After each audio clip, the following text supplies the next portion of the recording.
ಚೆಲುವೇರ ಹಿಂಡಿನಲ್ಲಿ ಹೊರಬರುವ ನಗುವಿನಂತೆ ಕಿಲ್ಲ ಕಿಲ್ಲ ಕಿಲ್ಲ ಗುಸ ಗುಸ ಗುಸ ಲಲ್ಲೆಯಲ್ಲಿವೆ ಹೂಗಳು.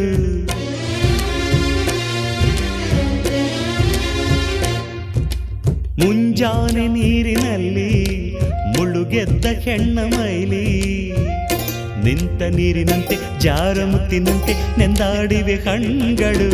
ಹೆಣ್ಣಿರದ ಭೂಮಿ ಹಂಗೇಕೆ, ಹೆಣ್ಣಿರದ ಸ್ವರ್ಗ ನಂಗೇಕೆ, ರಸಿಕನ ಬಾಡಿಗೆ ಚೆಲುವೆಯೇ ಹೋಳಿಗೆ ಎಂದನೊಬ್ಬ ಮಹರಸಿಕ. ಅಂಬರವೇ